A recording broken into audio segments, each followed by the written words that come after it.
건망증에 관한 재미있는 이야기들이 참 많습니다.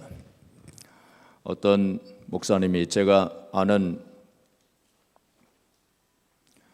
목사님 한 분이 사모님과 함께 쇼핑몰에 가서 이제 물건을 샀는데, 이제 각기 따로따로 이제 떨어져서 물건을 사셨던 모양입니다.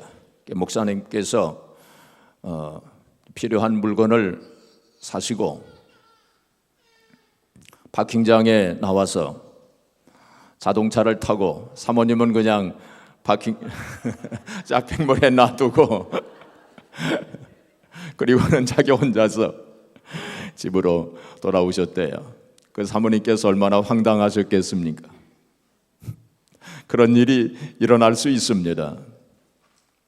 어떤 건망증이 심한 부인 한 사람이 택시를 탔는데, 택시를 타고 나서 자기가 어디로 가야 되는지 잊어버렸대요. 그래서 택시 기사에게 내가 어디로 가야 하는 겁니까? 물으니까 택시 기사가 뒤를 이렇게 돌아보더니 깜짝 놀라면서 언제 타셨어요? 그러더랍니다. 막상막하예요. 그런 일이 일어날 수 있습니다. 저도 가끔씩 위층에서 아래층으로 내려왔는데 내가 뭐 때문에 아래층에 내려왔는가 그것이 기억이 안 날 때가 가끔씩 있어요. 아마 여러분들도 그런 일이 있을 것입니다. 자, 그런데 그런 것은 우리가 얼마든지 또 경험할 수 있고 그렇게 큰 일은 아닙니다. 자, 그런데 우리가 인생을 살면서 인생의 목적이 무엇인가 하는 것을 잊어버린다든지, 또 내가 지금 어디로 가고 있는가, 내가 인생길을 지금 어디로 가고 있는가, 나의 인생의 목적지는 어디인가 하는 것을 우리가 잊어버리고 산다면 그건 참으로 큰일입니다. 이번에 우리가 사순절 기간 동안에 목적이 이끄는 40일 캠페인을 하나님의 은혜 가운데 잘 마쳤는데, 잘 마친 것이 중요한 것이 아니라 우리가 그것을 꼭 기억하고 마음에 새기고, 그리고 그 목적에 합당하게 행함으로 실천하는 것이 더 중요한 일입니다. 우리가 일상생활 가운데서 뭔가 잊어버리는 것은 좀 불편하기도 하고 또 어떤 때는 당황스럽기도 하지만 꽤 큰 일은 아닙니다. 그러나 인생의 목적을 잊어버리고 사는 것은 참으로 큰 일입니다. 왜냐하면 그것은 생명과 관련된 일이고 그것은 영원과 관련된 일이기 때문입니다. 그래서 성경은 여러 번 기억하라, 마음에 새기라, 기억하라 하는 말씀이 여러 번 성경에 나오는 것을 보게 됩니다. 제가 그 말씀 가운데서 몇 군데를 적어보았습니다. 하나님을 기억하라, 옛날을 기억하라, 하나님의 옛적 기사를 기억하라, 하나님의 모든 계명을 기억하라, 율례와 법도를 기억하라, 애굽에서 종살이 했던 것을 기억하라, 하나님께서 너를 구속하신 것을 기억하라, 하나님께서 너를 광야의 길을 걷게 하신 것을 기억하라, 광야에서 하나님을 경록해 했던 일을 기억해라. 이렇게 기억하라고 하는 말씀이 여러 번 나오는 것을 보게 됩니다. 우리가 성경에서 보게 되면 하나님께서 이스라엘 백성들에게 여러 그 절기를 주셨죠. 유월절이라든지 장막절 혹은 초막절 혹은 나팔절, 이런 여러 가지 절기를 주셨는데 그 절기를 주신 목적이 뭐냐면은 기억하라고, 잊어버리지 말라고 그런 절기를 주신 것입니다. 하나님께서 어떻게 행하셨는가, 하나님의 은혜를 꼭 기억하라고. 또 주님께서 성만찬을 제정하시지 않았습니까? 그 성만찬을 제정하신 이유는 이를 행하여 나를 뭐 하라고요?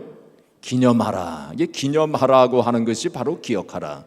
여기 테이블에도 있지만은 이 in remembrance of me, 나를 기억하라고, 예수님의 죽음과 예수님의 부활을 기억하라고 성만찬을 제정해 주신 거예요. 그리고 성령께서는 바로 우리로 하여금 기억나게 하시는 분, 우리로 하여금 기억나게 하시는 분이라고 그렇게 말씀을 했습니다. 그 예수님께서 하신 말씀을 너희로 하여금 성령께서 기억나게 하시리라. 그렇게 또 말씀을 하시고, 성경에 보면은 여러 기념물이 있고 또 기념비가 성경에 많이 나오는 것을 보게 됩니다. 그 모든 기념물 혹은 기념비 모두가 다 우리로 하여금 기억하라고, 잊어버리지 말라고 그 하나님께서 주신 것입니다. 오늘 말씀도 바로 그런 말씀입니다. 기억하라고, 마음에 새기라고 주신 말씀이 오늘 본문의 말씀입니다. 저 본문의 말씀을 보시면 4절 보시면 이스라엘아 들으라, 우리 하나님 여호와는 오직 유일한 하나님이시니, 여기 들으라 하는 말씀이 히브리 말로 쉐마입니다. 쉐마. 그래서 오늘 본문 말씀이 쉐마의 말씀이 아주 유명한 그 쉐마의 말씀이 바로 오늘 본문 말씀입니다. 그래서 오늘 이 말씀을 듣고 마음에 새기라 하는 뜻이 여기에 있습니다. 5절에 보시면 너는 마음을 다하고 뜻을 다하고 힘을 다하여 네 하나님 여호와를 사랑하라. 힘을 다하고 뜻을 다하고 너의 성품을 다해서 하나님을 사랑하라 하는 말씀, 이 말씀을 꼭 기억하고 마음에 새기라. 그래서 오늘 본문 말씀, 이 쉐마의 말씀을 이스라엘 백성들은 늘 자녀들에게 아침 저녁으로 그렇게 자꾸 얘기를 해줬습니다. 이 말씀을 봉독을 하고 또 이 말씀을 암송하도록 그렇게 한 것이 오늘 본문의 말씀입니다. 6절에 보시면 오늘 내가 네게 명하는 이 말씀을 너는 마음에 새기고, 마음에 새기라고, 이 말씀을 마음에 새기라. 또 7절에 보시면 네 자녀에게 부지런히 가르치며 집에 앉았을 때든지 길을 갈 때든지 누워 있을 때든지 일어날 때든지 이 말씀을 강론할 것이며, 이 말씀을 계속 가르치라고, 집에 있을 때도 가르치고 밖에 있을 때도 가르치고 늘 이 말씀을 가르치라고 그렇게 강조한 말씀입니다. 자, 8절 9절 보시면 8절을 먼저 보겠습니다. 자, 8절 우리 같이 읽어볼까요? 너는 또 그것을 네 손목에 메어 기호를 삼으며 네 미간에 붙여 표로 삼고. 그래서 이 말씀을 이 손목에 메고, 또 미간이라고 하는 것은 이 눈 가운데를 가리키는 거죠. 이 미간에 붙이고. 그러니까 이 영적인 의미는 뭐냐면 손목에 이 말씀을 붙이라고 하는 것은, 이 손은 바로 우리의 행동을 나타내고 있습니다. 그러니까 이 말씀을 우리의 행동의 중심으로 삼으라, 그런 뜻이 영적인 의미가 있어요. 또 미간에 붙인다고 하는 건, 눈 사이에 붙인다고 하는 것은 바로 우리의 마음의 중심, 이 말씀을 마음의 중심에 삼으라, 그런 영적인 의미가 있는데, 유대인들은 이 말씀을 문자 그대로 받아들였습니다. 그래서 실제로 그렇게 하고 다녔어요. 지금도 그렇게 하고 다니는 사람들이 있습니다. 여기 그림에 보시면은 그 미간에 이렇게 여기 볼록 튀어나온 게 있지 않습니까? 그 상자, 그 가죽 상자 안에 이 말씀을 적었어요. 그래서 오늘 신명기 6장 4절부터 9절까지 이 말씀을 거기 양피지에다 적어가지고 그 가운데 집어넣습니다. 그리고 또 신명기 11장 13절부터 21절까지, 그리고 출애굽기 13장 2절부터 10절까지, 또 11절부터 16절까지 그 비슷비슷한 말씀입니다. 다 손목에 메고 미간에 붙여라 하는 그 말씀이 있어요. 그 네 가지 말씀을 양피지에 다 썼습니다. 그래서 그거를 가죽 상자 안에 넣어가지고 그 이마에다가 이렇게 미간에다가 붙이고 다녔어요. 그거 보이지 않습니까? 자, 그 다음에 손목에 매라. 그래서 이 손목에 맨 그 까만 줄이 있지 않습니까? 그것을 가리켜서 경문이라고 했습니다. 경문. 유대인들은 다 그렇게 하고 다녔어요. 지금도 이렇게 하고 다니는 유대인들이 있습니다. 자, 그 다음에 9절을 보겠습니다.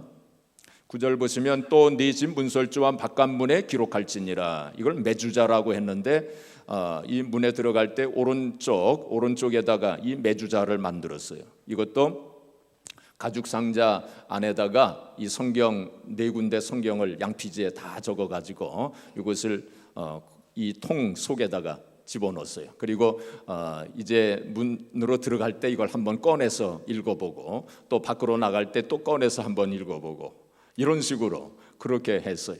자, 우리가 꼭 이렇게 할 필요는 없겠지만은 그 유대인들의 정신만큼은 그만큼 하나님의 말씀을 소중하게 생각하고 그것을 꼭 마음에 기억하고 또 그 말씀대로 행하기 위해서 이런 식으로 했던 그 마음의 그 정신만큼은 우리가 배워야 할 것입니다. 그래서 참 유대인들은 특별한 민족이에요. 물론 그들이 지금 예수님을 구세주로 믿지 아니하는 사람들이 대부분이지만 요즘에 이제 많은 유대인들이 예수님을 믿는 사람들이 많이 생겨나고 있어요. 결국에는 이제 하나님의 섭리대로 이루어질 날이 오게 될 것입니다. 어떤 학자들은 유대인들과 그들의 역사를 보면 하나님 살아계신 것을 확실하게 알 수 있다. 이제 그렇게 말하고 있습니다. 유대인들은 참 특별한 민족이에요. 제가 그 전에 한번 쇼핑몰에 한번 간 적이 있었는데 거기서 쇼핑몰 그 파킹장에 전통 복장을 한 유대인 두 사람이 남자 두 사람이 그 파킹장에 서가지고 막 몸을 흔들면서 그렇게 기도를 하고 있더라고요. 그래서 참 유대인들은 참 특별한 사람들이구나 하는 것을 다시 한번 깨달은 적이 있습니다. 그 유대인들 가운데 세계적으로 유명한 사람들이 참 많지 않습니까?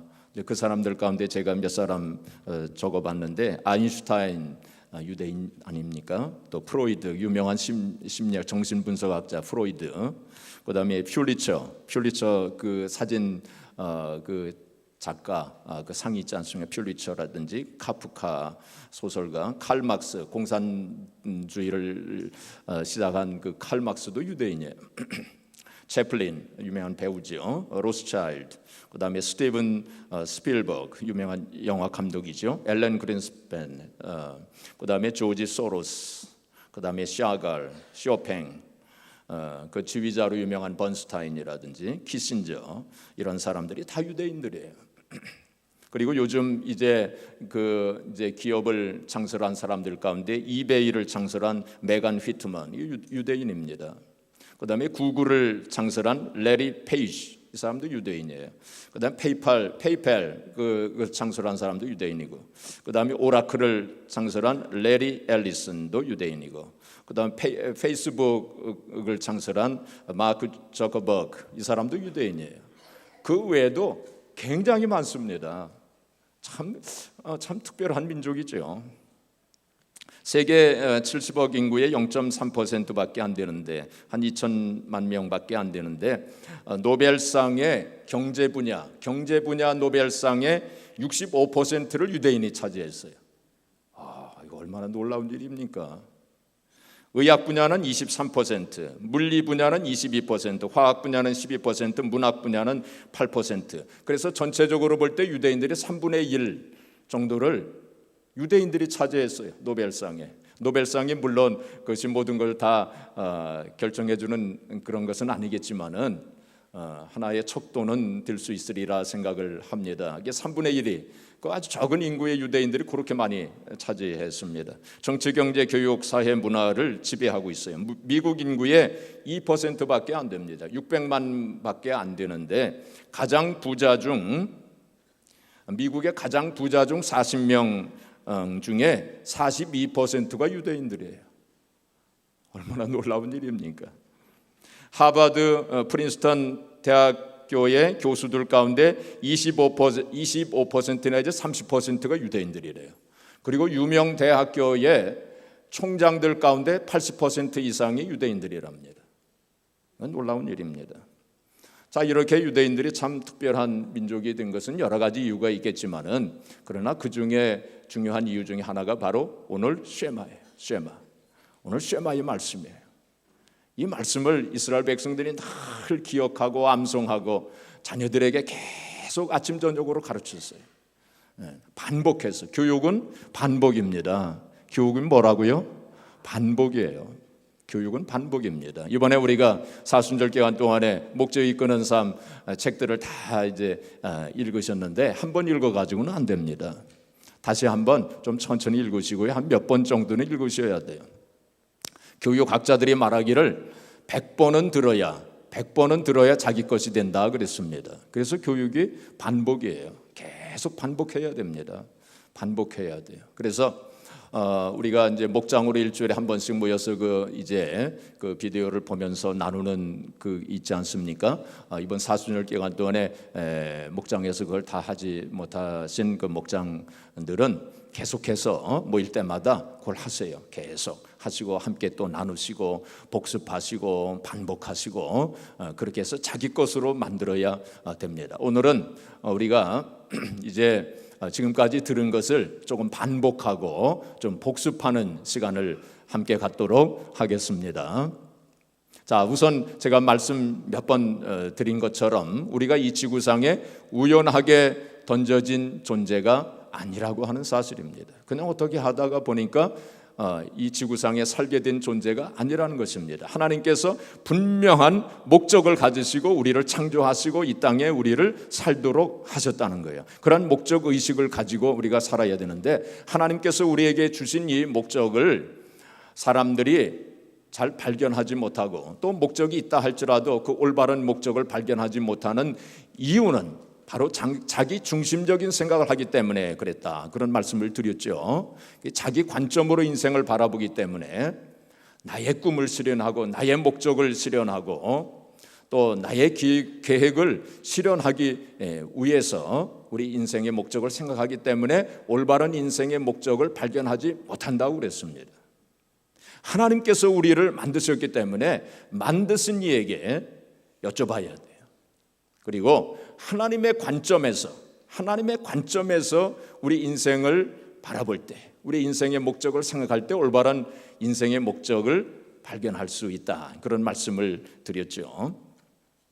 어떤 분이 이제 이 캠페인을 마치고 이런 편지를 썼습니다. 한번 들어보세요. 목사님, 제 인생은 이 목적이 이끄는 삶 40일 캠페인을 시작하면서 그 책의 첫 문장을 읽으면서부터 변하기 시작했습니다. 책은 이런 말로 시작되었습니다. 이것은 당신에 관한 것이 아닙니다. 라고요. 저는 이 문장 하나가 제 삶을 얼마나 완전히 뒤집어서 다시 생각해 보도록 했는지 말씀드리고 싶습니다. 이 40일 캠페인 동안 저는 제 감정적인 고통과 관계에서의 어려움이 바로 기본적인 진리를 무시했기 때문에 생겼다는 점을 깨달았습니다. 모든 것을 나 중심으로 여기고 생활하면 행복을 잃어버린다는 것을 알게 되었습니다. 사실 저는 여러 가지 문제들을 걱정하고 있었고 남편과 같은 사람들이 저에게 잘 대하지 못하면 바로 화가 치밀곤 했습니다. 사람들에게 비판을 받을까 봐 걱정하면서 지냈고 무시를 당할 때면 항상 불쾌해졌으며 제 자녀들에게는 참을성이 없는 엄마였고 제 방식대로 되지 않으면 아주 엄격하게 자녀들을 다루었습니다. 그런데 이 모든 부정적인 감정들의 뿌리는 바로 제 자신에게 관심을 맞추고 살았기 때문이라는 것을 알게 되었습니다. 그래서 지난 5주 동안 저는 제 관심의 초점을 제 자신이 아니라 하나님께 맞추려고 노력했습니다. 그날부터 저는 회개했습니다. 하나님, 모든 것은 제가 아니라 하나님에 관한 것이에요. 바로 이 기도가 저를 변화시켰습니다. 그것은 놀라운 일이었습니다. 지금 저는 더 행복한 사람이 되어 있습니다. 그리고 더 좋은 엄마와 아내가 되었습니다. 이 편지는 우리 교인 중에 한 분이 쓰신 것은 아닙니다. 제가 이것을 읽어드린 것은 우리 모두가 다 이런 깨달음이 있기를 바라는 마음에서 읽어드렸습니다. 어떤 분은 이런 말을 들으면 참 하나님은 이기주의적인 분이시구나, 당신 중심으로만 생각하라고 그래서 말씀하시니 참 이기적인 하나님이시구나, 이렇게 생각하기가 쉬워요. 그렇지 않습니다. 하나님께서 이렇게 말씀하시는 것은 바로 우리를 사랑하시기 때문에, 우리를 유익하게 하시고 우리에게 복 주시기 위해서 하시는 그 하나님의 심정을 우리가 깨달아야 돼요. 우리가 이런 삶을 살아갈 때 비로소 하나님의 목적에 합당한 성도의 삶을 살아갈 수 있고 바로 그 길이 복된 길이라는 거예요.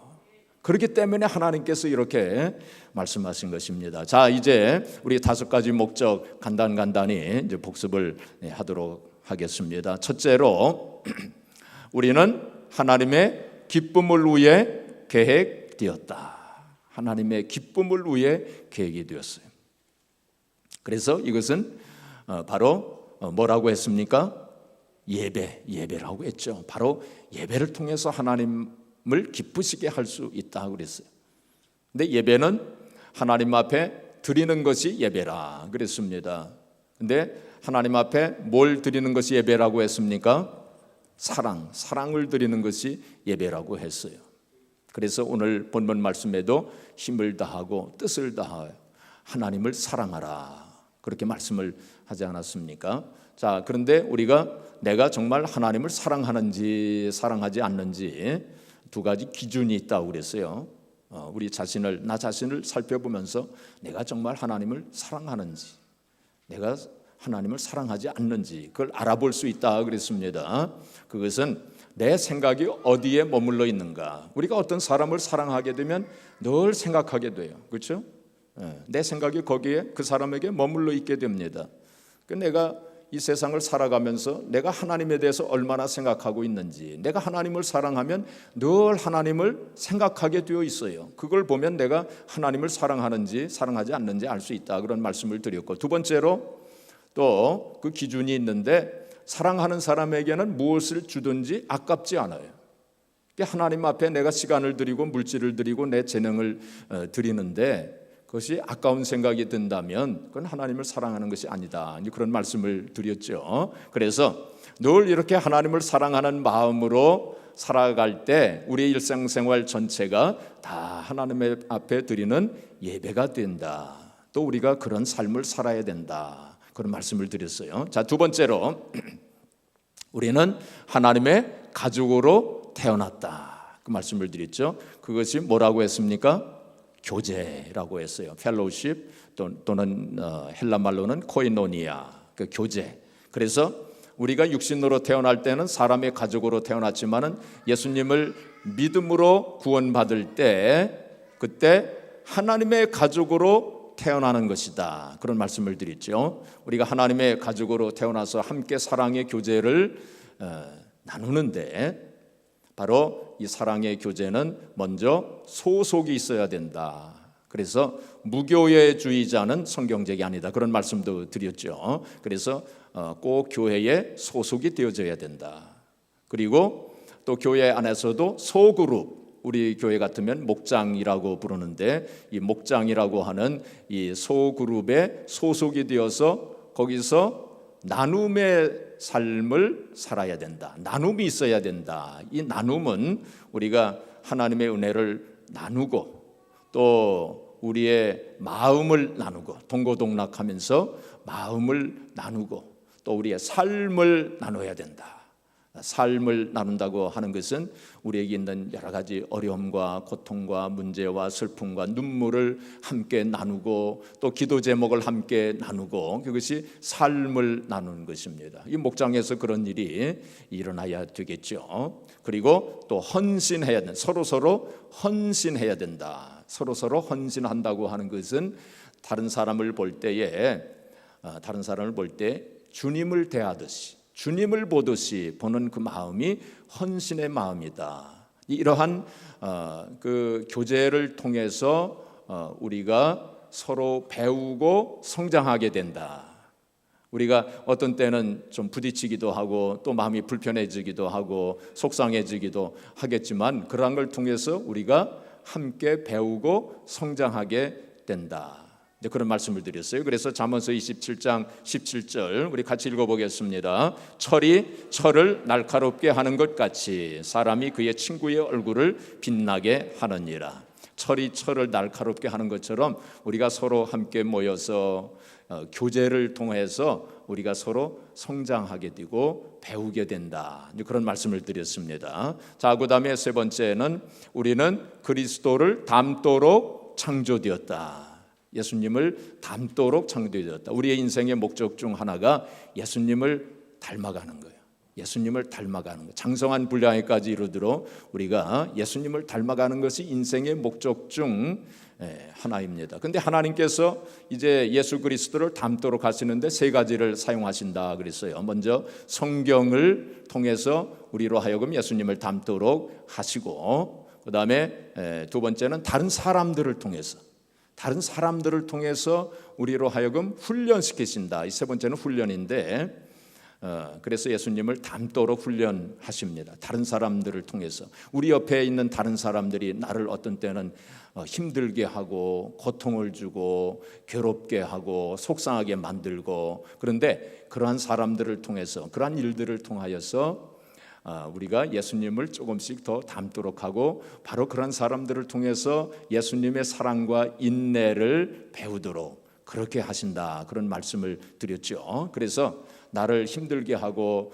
나에게 고통을 주는 그러한 사람들이 하나님께서 보내주신 훈련 조교라고 했습니다. 훈련 조교. 그래서 나를 힘들게 하고 어렵게 하는 사람들에 대해서 미워하지 말고 원망하지 말고, 야, 저 사람이 나로 하여금 예수님을 닮도록 하는 훈련 조교이구나 하고 고맙게 생각해야 된다. 이제 그런 말씀을 드렸습니다. 그리고 셋째는 문제를 통해서, 문제와 고난을 통해서 우리로 하여금 예수님을 닮도록 하신다, 그 말씀을 드렸죠. 그래서 우리가 이 세상에 사는 것은 편안하게 살도록 하는 것이 하나님의 목적이 아니라고 그랬어요. 이 세상은 우리가 편안하게 살라고 하나님 보내주신 것이 아니라고 했습니다.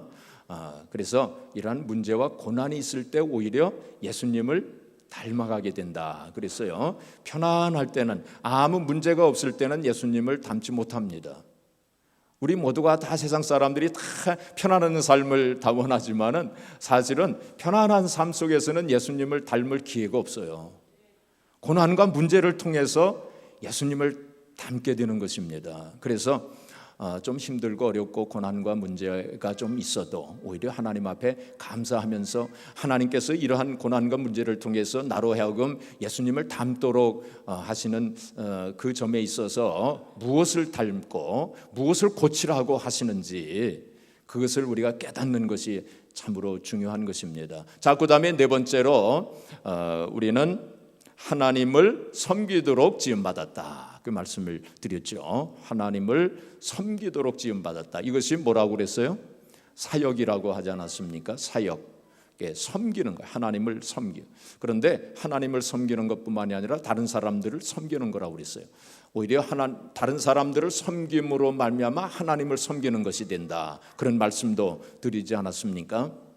자, 그리고 우리가 하늘나라에 올라가면은 우리가 얼마나 섬김의 삶을 살았느냐에 따라서 상급이 결정이 된다 그랬어요. 이 세상에서는 섬김의 삶을 살아가는 사람들이 별로 인정 안 합니다. 우습게 생각을 하지만은 하늘나라에서는 그런 사람들이 큰 자가 된다. 예수님이 그런 말씀하지 않았습니까? 얼마나 섬김의 삶을 살았느냐, 거기에 따라서 상급이 결정이 된다 그랬어요. 그래서 사역을 우리가 잘 감당해야 되는데 shape이라고 하는 단어를 사용해서 설명하지 않았습니까? 이 shape은 S가 뭐죠? spiritual gift라고 그랬죠. 영적인 은사, 하나님께서 우리들에게 영적인 은사를 주시지 않았습니까? 그걸 통해서 섬김의 삶을 살라고 그렇게 하신 거예요. 그 다음에 H는 뭡니까? heart죠. 그것은 열정 혹은 우리 마음에 좋아하는 거, 그런 거 있지 않습니까? 어떤 사람은 노래하기를 좋아하는 사람이 있어요. 그건 바로 그걸 통해서 하나님 앞에 찬양 드리라고 하나님이 그런 열정, 그런 하트를 주신 거예요. 자, 그 다음에 어떤 사람은 또 음식 만드는 걸 좋아하시는 분들도 있죠. 그걸 통해서 하나님을 섬기고 다른 사람을 섬기라고 이제 그런 걸 주신 것입니다. 그 다음에 A는 ability죠. 그래서 능력. 그 사람이 잘하는 게 있어요. 우리 모든 사람이 다 잘하는 것이 있지 않습니까? 이제 그걸 통해서 섬김의 삶을 살라고 이제 그렇게 이제 하신 것입니다. 자, 그 다음에 P는 뭐죠? personality, 그건 성품입니다. 사람에 따라서 성품이 다 다르지 않습니까? 어떤 사람은 내성적인 사람이 있는가 하면 어떤 사람은 외향적인 사람들이 있고, 다 그런 성품을 가지고 섬김의 삶을 살라고 이제 하신 거예요. 그 다음에 E는 experience, 경험이죠. 우리가 살면서 여러 가지 경험을 하지 않습니까? 또 마음의 상처도 받지 않습니까? 그런 경험과 상처를 가지고 섬김의 삶을 살라고 하나님께서 우리에게 그런 경험을 주시고, 어떤 때는 참 쓰라린 어떤 상처도 받지 않습니까? 그 상처를 가지고 섬김의 삶을 살라고 하신 거예요. 그래서 이런 사역을 할 수 있는 그러한 리소스를 우리에게 주신 것입니다. 이걸 가지고 섬김의 삶을 사는데 선한 청지기의 정신을 가지고 섬겨야 된다. 그 말씀을 드렸죠. 선한 청지기의 정신 세 가지라고 했습니다. 첫째는 우리가 가지고 있는 모든 것이 다 하나님의 것이다. 그런 정신으로 사역을 해야 된다. 그래서 하나님의 뜻대로 사용해야 된다. 두 번째는 뭡니까? 감사하는 마음으로, 감사하는 마음, 원망 불평하는 마음이 아니라 또 다른 사람하고 비교하는 마음 아니라 다른 사람을 또 판단하는 마음이 아니라 하나님께서 이런 사역의 기회를 주시고 하나님 앞에 쓰임 받을 수 있는 것에 대해서 늘 감사하면서 사역을 해야 된다. 그 다음에 세 번째는 무슨 마음이죠? 충성스러운 마음입니다. 충성스러운 마음은 변함이 없는 마음, 성실한 마음을 가리키죠. 누가 뭐라고 한다고 해서 또 인정을 하지 않는다고 해서 시험에 들지 아니하고 끝까지 변함없이 흔들리지 아니하고 끝까지 일심단편으로 그렇게 충성하는 것. 이게 충성스러운 마음. 이런 마음을 가지고 사역에 임해야 된다. 그런 말씀을 드렸습니다. 마지막으로 우리는 사명을 위해 지음받았다. 이거는 뭐라고 그랬어요? 전도하는 거라고 그랬어요. 전도하는 거. 이 전도는 다른 목적에 비해서 좀 특별한 그 요소가 있다고 그랬죠. 다른 목적은 하늘나라에 올라가서 또 다 할 수 있는 거지만은 이 전도만큼은 이 세상에서만 해야 되는 일이다. 그런 말씀을 드렸습니다. 그래서 하나님께서 어떤 사람을 만나게 하신 것은 바로 그 사람에게 복음을 전하라고, 그 사람을 만나게 하신 거예요. 또 어떤 상황 속에 들어가게 하신 것은 바로 그 상황 속에서 전도하라고 하나님께서 그런 상황 속에 들어가게 하신 거예요. 늘 모든 일, 모든 사람을 전도와 연결시켜서 우리가 생각할 수 있어야 되고 우리가 전도하지 않아서 그 사람이 참 지옥에 간다면 하나님께서 우리에게 핏값을 물으리라 하고 하나님께서 그렇게 말씀하셨다고 말씀을 이제 드리기도 했습니다. 자, 그래서 제가 간단하게 그 복습을 이제 했습니다. 자, 그리고 또 한 가지 중요한 게 있어요. 그건 뭐냐면, 자, 우리 성경을 보겠습니다. 그 다음 성경, 요한복음 13장 17절 우리 같이 봉독하겠습니다. 너희가 이것을 알고 행하면 복이 있으리라. 행할 때 복이 있는 거죠. 그 다음에 에베소서 5장 15절 그런즉 너희가 어떻게 행할지를 자세히 주의하여 지혜 없는 자 같이 하지 말고 오직 지혜 있는 자 같이 하여. 야고보서 2장 17절 시작. 이와 같이 행함이 없는 믿음은 그 자체가 죽은 것이라. 우리가 이번에 이제 많이 듣고 읽고 많이 깨달았지만 그러나 행하지 않으면 아무 소용이 없는 거예요. 그렇죠? 행함이 없는 믿음은 죽은 믿음이다 그랬어요. 아무 의미가 없는 것이 되고 말 것입니다. 그래서 행하고 실천하는 것이 중요할 것입니다. 옛날에 엘비스 프레슬리라고 하는 유명한 가수가 있지 않았습니까? 이 엘비스 프레슬리는 참 인기의 절정 속에서 그 비만과 약물 중독으로 42세에 죽었어요. 참 젊은 나이에 죽지 않았습니까? 그래서 지금도 참 엘비스 프레슬리 이 가수를 그리워하는 사람들이 많아요. 그리고 어떤 사람들은 엘비스 프레슬리가 죽지 않았다, 지금도 어딘가 살아있다라고 주장하는 사람들까지 있는데 이 엘비스 프레슬리 그 부인이 이런 말을 이제 했습니다. 여러분, 엘비스는 어디서부터 시작할지 그 단서를 잡지 여기 위에서부터 읽어야 되는데 다시 읽겠습니다. 엘비스는 자신이 어떤 사람인지 자신의 인생의 목적이 무엇인지 알지 못한 채 살아갔었습니다. 그는 이 땅에 무슨 목적이 있을 거라고 생각은 했습니다. 아마 설교를 하는 것일지도 봉사하는 것일지도 사람들을 구하거나 돌보는 것일지도 모른다고 생각했었습니다. 그런 고민 속에 대답을 찾으려는 마음은 항상 엘비스의 마음에 있었지만 결코 답을 찾지는 못했습니다. 그래서 그는 그냥 무대에 섰고 그러면 그 모든 질문은 잊은 채 답을 찾지 않아도 상관없었습니다. 그러니까 이 엘비스 프레슬리가 마음속에 인생의 목적이 무엇일까? 그런 고민을 많이 했다는 거예요. 그런 생각도 많이 했다는 것입니다. 그러나 결국은 그걸 찾지 못하고, 그리고 아마도 뭐 조금 있다가 좀 나이가 들면 찾아보자, 아마 이런 생각을 했었을는지도 모르죠. 근데 갑자기 죽은 것입니다. 근데 이 엘비스 프레슬리가 말이죠, 그 참 인기 곡이 많이 있지 않았습니까? 근데 그 음반이 2,500만 장이나 팔리는 음반이 있었답니다. 엄청나게 팔린 거죠. 2,500만 장이니까. 그리고 그래미상까지 받은 그 앨범이 있었는데, 그 앨범의 타이틀이 뭐냐면 주님이 날 만지시네. 그거였대. 참 놀라운 일이죠. 주님이 날 만지시네. 그것이 그 최고 인기의 앨범의 타이틀이었답니다. 그리고 그 노래에 그 가사 중에 이런 가사가 나온답니다. 천둥과 번개가 치고 난 뒤, 영원한 종소리가 울리고 난 후에 나는 예수님 앞에 엎드리기 원하네. 그러면 예수님은 잘하였도다 내 아들아 하고 말씀하신다네. 예수님만이 내가 사는 이유요, 예수님만이 왕의 왕이시니 나는 그의 소유가 되기 원하네. 예수님은 나의 모든 것 되시네. 그런 노래를 불렀답니다. 엘비스 프레슬리가. 참 놀라운 일이죠. 자, 그런데 엘비스 프레슬리가 이런 노래를 부르면서 아마 좀 생각을 많이 했겠죠. 그 예수님이 누구신가, 아마 이런 생각도 했을 거고, 또 나의 인생의 목적이 과연 무엇인가, 이런 생각도 하면서 아마 노래를 불렀을 거예요. 근데 결국은 이 사람이 예수님을 만나지도 못했고, 또 예수님께 자기 인생을 다 드리지도 못했고, 또 올바른 인생의 목적대로 살지도 못했고, 그냥 허무하게 죽고 말았어요. 그냥 생각과 번민 속에 그치고 만 거예요. 사랑하는 성도 여러분, 우리가 이번 목재 이끄는 40일 캠페인을 마치면서 많은 생각을 우리가 했습니다.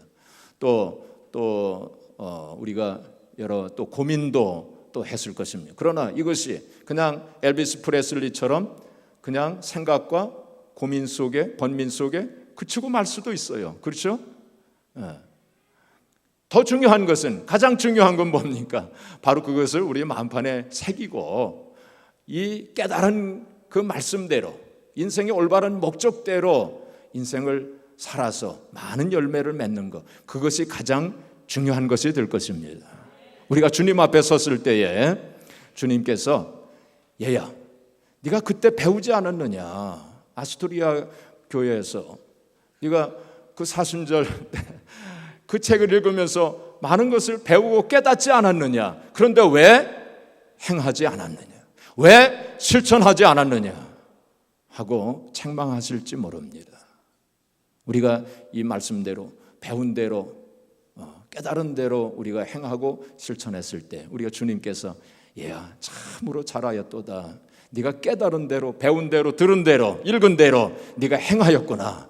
많은 열매를 맺었구나. 이제 너는 나의 즐거움에 참여할지어다 하고 칭찬받는 저와 여러분, 그리고 우리 아스토리아 한인교회가 되어지기를 주님의 이름으로 축복합니다.